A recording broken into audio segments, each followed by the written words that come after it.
Hello guys, I am Stani Rahma, and in this occasion I will explain about meaning and language comparison. Translation problem.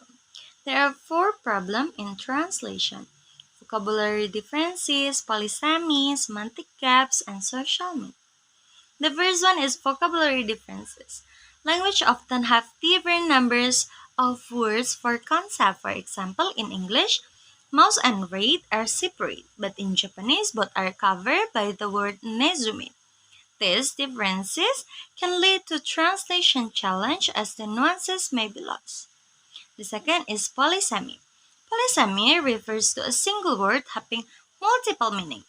In English, wood can mean a small forest or cow noun, or the material mass noun. In Japanese, these are distinct: mori for a forest and ki for wood material. This can complicate translation as each meaning must be matched correctly. The third is semantic gap. Semantic gaps occur when a concept in one language has no direct equivalent in another.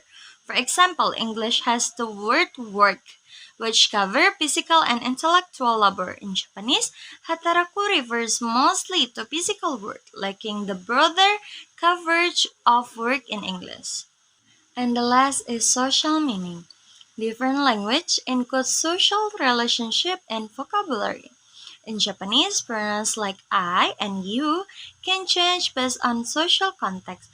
For example, a child might refer to their mother as okasan, Mrs. Mother. Instead of you reflecting respect and relationship dynamic, translating this directly into English can lose the nuances of this social interaction. Adage International. Language systems often exhibit differences in grammar, as seen in the comparison of historically unrelated languages like English and Japanese.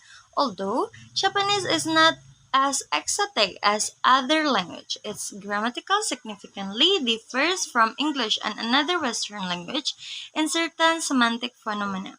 For example, expressing a headache in Japanese involves different grammatical pattern. There is ingredient of a headache situation. Experience or E, the person who feels the headache sensation, or S, the pain felt by the experience. Body part or B, the lead that access. The first example in English, I have a headache. I is the part of experience because the person experiencing the pain. Have is the part of sensation because the relationship or state experiencing the pain. A headache is body part, the specific combination of pain and its location. The next example from German, ich habe Kopfschmerzen. Ich as experiencer, the person experiencing the pain. Habe is the verb, the relationship or state of experiencing the pain. Kopfschmerzen is the body part, combine the sensation and the body part in the plural form. The next example from French, Chamal à la tête. J is the person experiencing the pain, May is the sensation, and à la tête is locative prepositional phrase indicating the body part. The next example from German 2, Mir tut der Kopf weh. Mir, the person experiencing the pain. Tut weh as the split verb directly experiencing the sensation. Der Kopf as a subject that edge.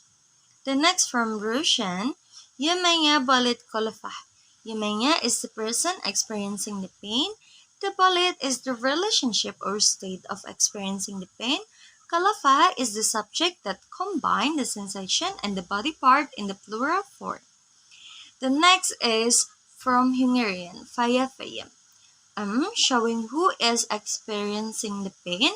Phi, the verb indicates the sensation of the pain. Fayam, specific the body part that is experiencing the pain. Example from Japan, Atama ga itai. Atama is the body part or head. Ga is the particle marking the subject. Itae is the adjective describing the sensation or pain. The next example, still from Japan, but different subject. Watashi wa atama ga itai. Watashi wa, watashi, I, is the experiencer and wa is the topic maker. Atama ga, atama or head is the body part. and ga is the subject maker. Itai, itai or etching is the sensation. The next is anatawa atamaga itai. Anatawa, anata or you is the experiencer, and wa is the topic maker. Atamaga, atama or hat is the body part, and ga is the subject maker.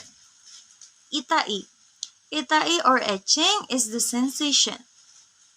And the next is mariwa atamaga itai. Mariwa, Mary or Mary is the experiencer, and wa is the topic maker. Atamaga, atama or hat is the body part, and ga is the subject maker. Itai, itai or etching is the sensation. In this structure, in Japanese structure, have a different structure. They are experience, body part, and sensation. The main difference between Japanese and other language, as you can see guys in this PPT, Japanese tends to be more flexible with the use of particle and indicates relationship between words, such as wa for marking the topic and ga for marking the subject within a clause. In contrast, other language often rely on fixed grammatical case and word order to express relationship between subject and object. This reflects different approach to organizing information within sentence, highlighting the complexity and the uniqueness of each language in its grammatical structure and expression. Relativism suggests that the structure and vocabulary of language shape how its speakers see and think about the world. This idea, linked to the Sapir-Whorf hypothesis, proposed that different language lead to different way of thinking and viewing the world. On the other hand, universalism believed that all human language share fundamental principle, reflecting common aspect of human cognition and experience. According to this view, despite survive differences, all language have similar underlying structure, as suggested by theory like Noam Chomsky's universal grammar. This means that while language may differ in how they express things, the basic mechanism of meaning and grammar are shared among all humans, allowing for common patterns and mutual understanding across language and culture.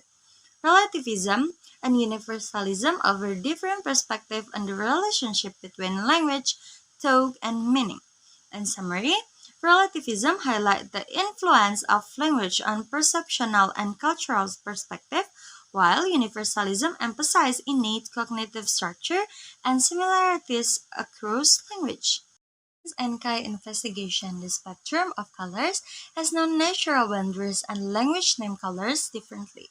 Berla and Kai, 1969, study in 100 language found the number basic color terms BCTs range from 2 to 11. But all languages identify the same 11 focal colors. BCTs are simple words not tied to specific object, excluding recent loan word and term from object names. This supports the view that while there are constraints on how colors are named, languages vary widely in their color terms. People agree on the main color but differ on where the boundaries are, challenging the idea that language shapes perception. These findings show that many language concepts are influenced by culture, highlighting the importance of understanding linguistic diversity to improve cross-cultural communication. For the conclusion, relativism and universalism offer two perspectives on meaning and language comparison. Relativism, linked to the Sapir-Whorf hypothesis, suggests that the structure and vocabulary of a language shape how its speaker perceive and think about the world, leading to different cognitive process and worldviews among speakers of different languages. In contrast, universalism posits that all human language share fundamental principles, reflecting common aspects of human cognition and experience. Despite surface difference, languages are built on similar underlying structure, allowing for mutual intelligibility across cultures. Understanding both perspectives is crucial for appreciating linguistic diversity and facilitating cross-cultural communication. Okay, guys, that's all from me. Thank you for your attention. See you again. Bye.